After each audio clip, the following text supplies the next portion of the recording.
이 시간 우리에게 하나님의 말씀은 베드로 전서의 말씀입니다. 베드로 전서 1장 13절에서 17절까지의 말씀입니다. 신약성경 페이지 수로는 377면이 되겠습니다. 신약성경 377면입니다. 베드로전서 1장 13절에서 17절까지의 말씀을 한 절씩 교독하고 마지막 절은 한 목소리로 같이 합독합니다. 그러므로 너의 마음에 허리를 동이고 근신하여 예수 그리스도께서 나타나실 때에 너희에게 가져다 주실 은혜를 온전히 바랄지어다.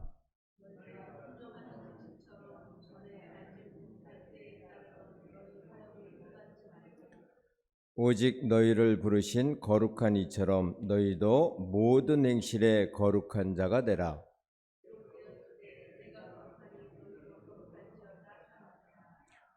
외모로 보시지 않고 각 사람의 행위대로 심판하시는 이를 너희가 아버지라 부른즉 너희가 나그네로 있을 때 두려움으로 지내라. 아멘. 은혜가 충만하신 아버지 하나님, 대림절 세 번째 주일 아버지 앞에 나와서 예배로 영광 올려드립니다.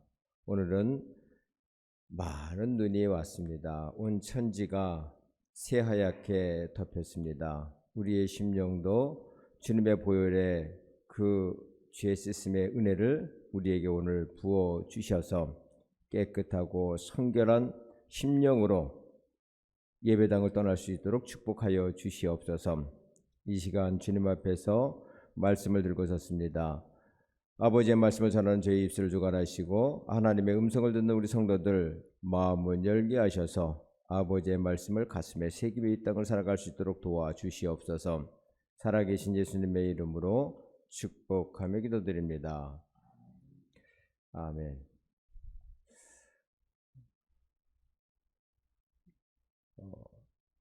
역사는 반복됩니다. 그래서 많은 나라들이 역사서를 기록하고요. 그 이전 역사를 통해서 이전에 지나온 역사들을 통해서 그때는 이런 일이 있었는데 이런 일에서는 뭐가 잘못됐으니까 지금 현재 우리가 주어진 상황과 옛날 이 상황이 비슷하구나. 그러면 그때는 어떤 선택을 했고 지금은 우리가 이런 상황에서 그때 잘못된 선택은 우리가 그렇게 하지 말아야 되겠다. 잘 선택했으면 우리가 그렇게 나가야 되겠다. 역사를 통해서 이렇게 배워나가는 민족이 현명한 민족이고 지혜로운 사람들입니다. 우리나라도 별반 다르지 않아요. 역사를 통해서 지나온 과거 역사를 통해서 자신을 비춰보는 사람은 세상을 지혜롭게 좀 복되게 살아갈 수가 있습니다. 하나님은요, 역사의 주관자가 되세요. 그리고 역사의 수레바퀴를 통해서 우리가 하나님께로 더 나가기를 원하십니다. 인생은 다람쥐 쳇바퀴 돌듯 한다 이렇게 비유하시는 분들이 많습니다. 그런데 성도들의 삶의 자리는요, 다람쥐 쳇바퀴가 아니라 앞으로 전진하는 나선형입니다. 이 나선형이라는 건 뭐냐면 우리 용수철 아시죠?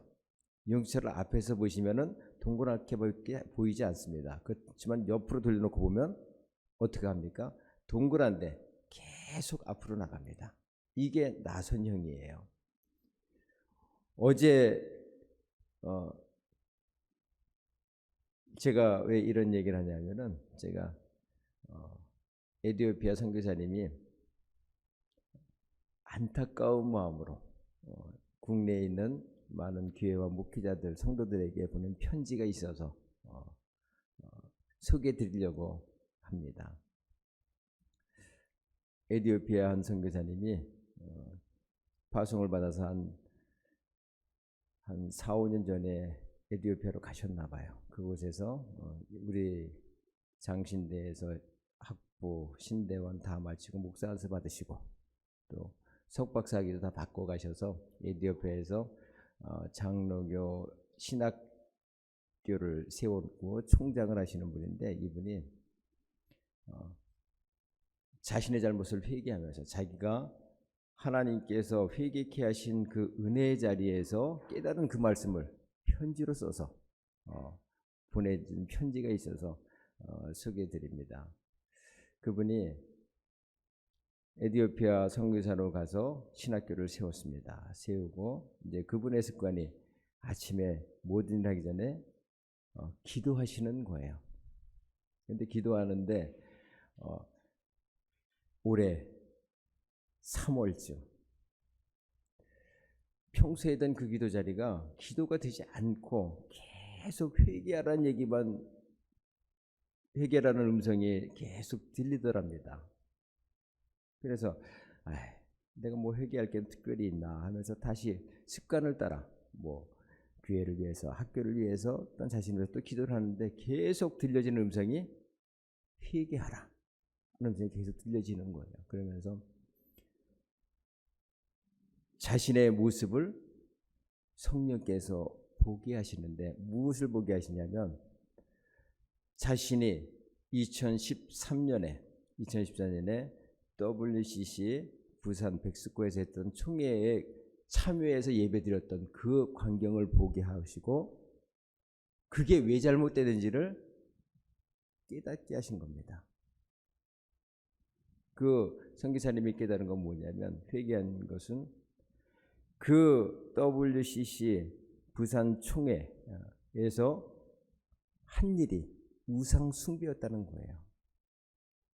그 우상 숭배가 하나님을 진노케 해서 지금 이 나라와 더불어서 온 세계가 이렇게 어려움 당하고 있다, 이렇게 이야기를 하는데, 그 이야기를 이제 자신이 이제 그런 체험을 3일 동안 회개에 눈물 콧물 흘리면서 자기가 본인이 내가 평생토록 이렇게 회개해 본 적은 없었다 하면서 글을 올렸습니다.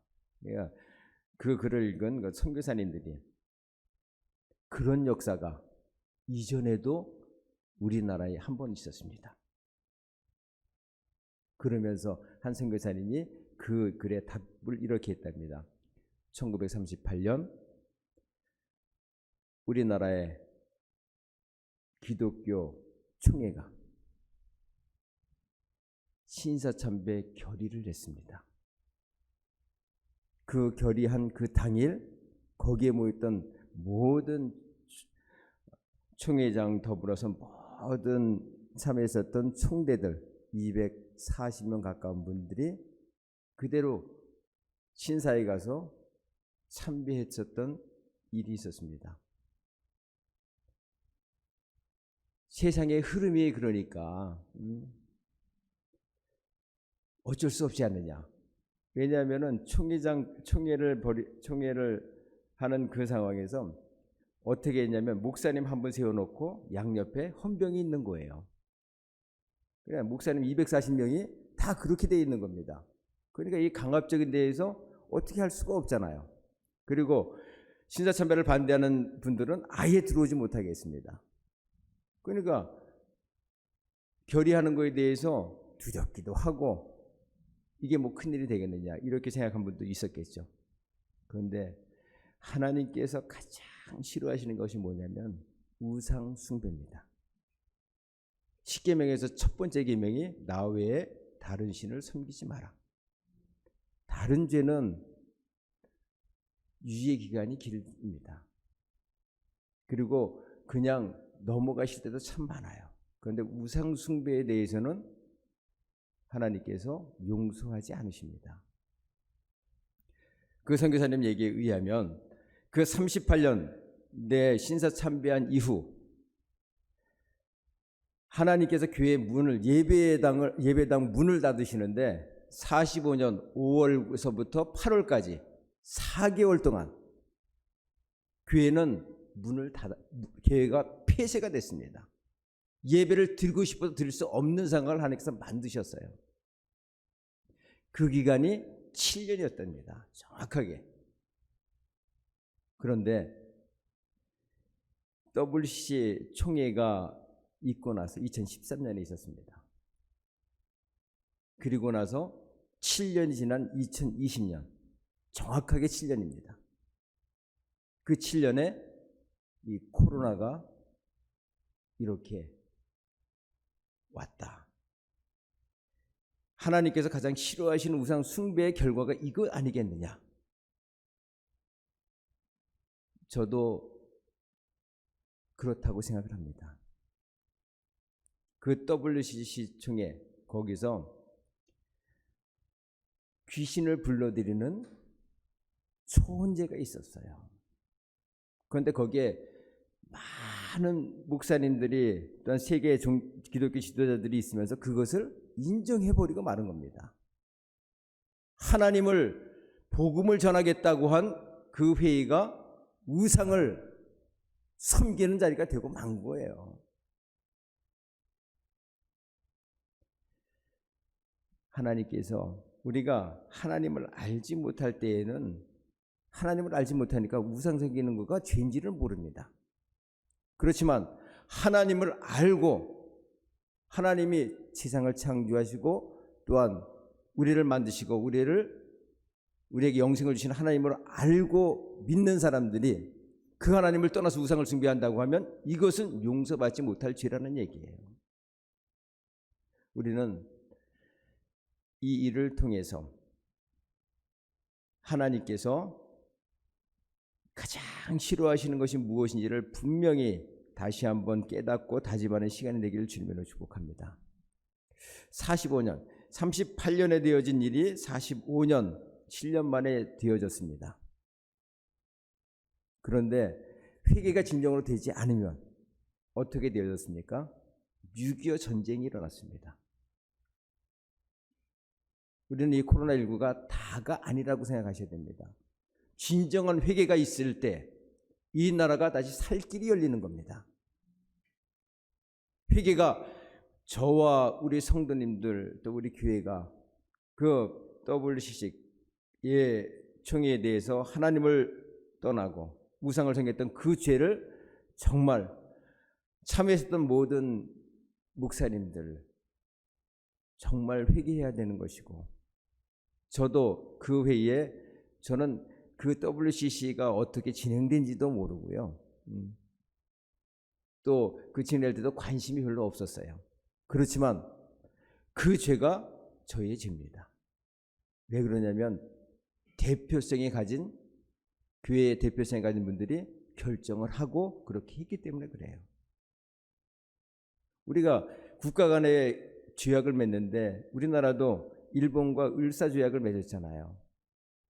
조약을 맺고 나니까 조약을 맺은 사람은 몇 사람 안 됩니다. 그런데 그 책임은 나라가 책임지는 거예요. 그래서 지도자들이 제대로 세워져야 되는 것이고, 또한 결정되어 있으면 그것이 잘못되었던 걸 깨달으면 회개하는 도리밖에 없는 겁니다. 그래서 우리는 하나님 앞에서 이러한 문제가 있었다는 것이 깨달아졌으면 정말 성경에 구약 성경에 나와 있는 것처럼 죄를 뒤집어쓰고 회개하는 은혜가 있을 때 이 코로나는 극복되어질 줄을 믿습니다. 그리고 그 예배 지금도 그 당시 45년 5월서부터 8월까지 있었던 예배가 폐쇄됐던 것처럼 지금도 이 코로나 때문에 예배가 폐쇄되고 있습니다. 그때의 일과 지금의 일, 역사를 통해서 한번 우리를 돌아보는 시간이 되기를 주님의 이름으로 축복합니다. 그리고 이제는 정말 주님 안에서 받은 이 복음의 은혜, 또한 하나님의 그 축복을 내가 빼앗기지 않겠다. 그리고 그 영광을 어떠한 것에 돌리지 않고 하나님께만 돌리겠다. 이러한 결심으로 이 땅을 사시길 주님의 이름으로 축복합니다. 그래야 우리의 미래가 열려지는 겁니다. 6.25 같은 그러한 불행이 우리에게 다가오지 않기를 저는 소망합니다. 그리고 진정한 회개를 통해서 이 나라의 민족이 마지막 때 복음의 효과, 선교 효과로 정말 쓰임받는 나라와 민족이 되기를 소망합니다. 저는 지난 주일에 한 분을 통해서 강의를 통해서 그런 얘기를 들었어요. 어떤 얘기냐면 세상에서 세계에 많은 나라가 있지만 하나님 편에 서 있는 나라가 몇 되지 않는다. 이렇게 얘기하면서 그 나라를 세 나라를 거론하는데 참 은혜가 됐습니다. 미국이 그런 나라다. 이스라엘이 그런 나라다. 또한 한국이 그런 나라다. 세 나라가 하나님 편에서 그나마 하나님의 말씀대로 살려고 애쓰는 나라들이다. 한 역사학자가 그렇게 얘기했어요. 그래서 그래, 소망이 있구나. 그러면 이 나라의 민족이 정말 하나님만 섬기는 나라와 민족이 된다고 하면 이 나라 지금 당한 이 어려움으로 끝이지 않고 다시 한번 하나님의 복음을 갖고 세상을 움직일 수 있는 선교국가 복음의国로 세워주실 줄로 믿습니다. 그러면서 기도했습니다. 우리 성도님들도 이 시간을 통하여서 그 WCC에서 행했던 그 죄가 나는 몰랐지만 내가 지금 이 자리에서 내가 결심합니다. 하나님 외에는 다른 것 섬기지 않겠습니다.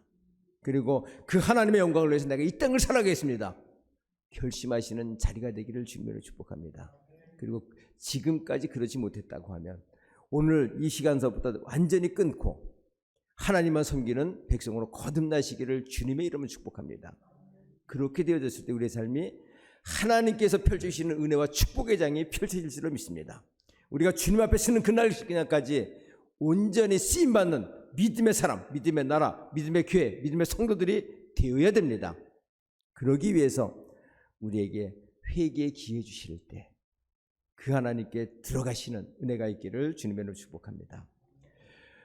오늘 본 말씀에 사도 베드로는요, 하나님을 배반했었던 기억을 갖고 있습니다.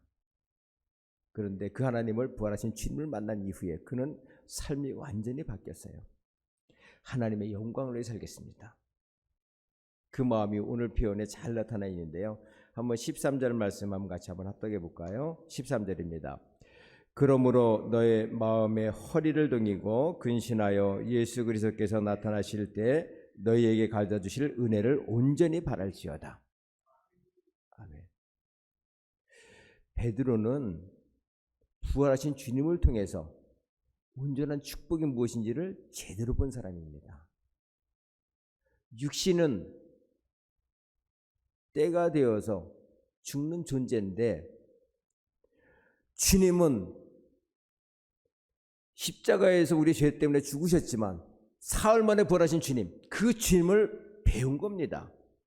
그리고 그 주님께서 천국으로 가시면서 약속하신 그 말씀을 생각할 때 소망이 생긴 거예요. 온전한 소망이 생긴 겁니다. 하나님의 나라의 기대, 또한 영생의 축복, 또한 하나님의 지혜로 그 영원토록 누릴 그 축복의 삶을 바라보니까 나는 하나님 앞에서 마음의 허리를 동이며 아버지께 집중해야 되겠다, 이 결심을 하는 겁니다. 오늘 본 말씀에 나오는 허리를 동인다. 허리를, 그러니까 이 이스라엘 사람들의 옷이 통짜 옷이잖아요. 이 통짜 옷을 갖고 뭘 할 수가 없습니다.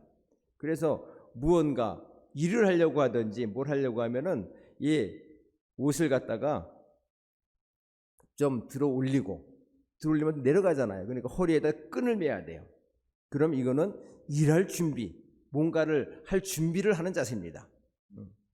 그런데 사도 베드로는 마음의 허리를 동이라. 우리 심령을 하나님께로 향해라. 그리고 그 하나님을 향해서 사명을 감당할 준비를 하고 우리에게 주실 그 영광의 나라를 바라보면서 오늘 내 삶의 자리에서 하나님의 영광을 내서 한번 죽도록 충성해 보지 않겠느냐. 나는 그렇게 할 것이다. 이 편지를 받는 성도들도 그렇게 하기를 소망한다. 이런 마음이 담겨져 있습니다. 오늘 이 시간을 통해서 마음의 허리를 동이는 저와 우리 성도님들 되길 주님의 이름으로 축복합니다. 그 허리를 동이고 무엇을 할 것인가? 오늘 본 말씀 같이 한번 14절과 15절 말씀 같이 한번 합독합니다.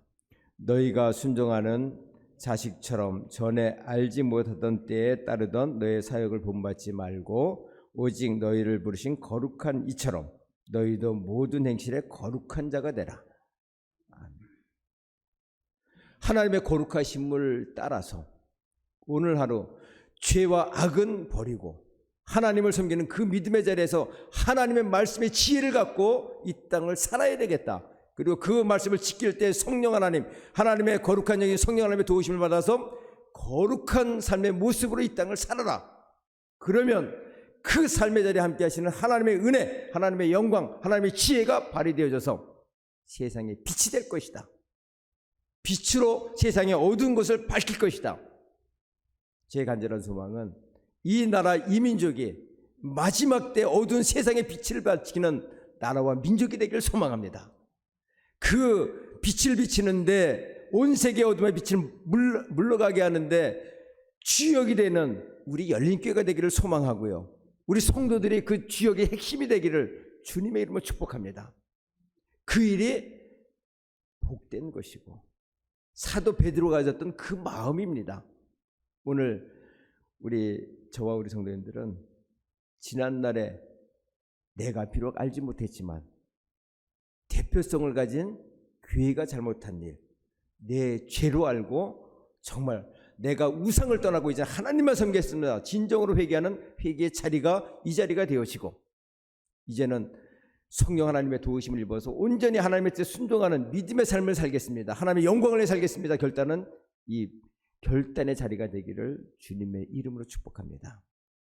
그럴 때 우리에게 심판의 자리에서 죽도록 충성하라. 그리하면 생명의 면류관을 너에게 주리라 하신 그 생명의 면류관을 다 거머쥐는 저와 우리 성도들이 다 되어지기를 주님의 이름으로 축복합니다. 은혜가 충만하신 아버지 함께 하시네. 나 예배해, 나 예배해. 이곳에 운행하시네. 나 예배해, 나 예배해.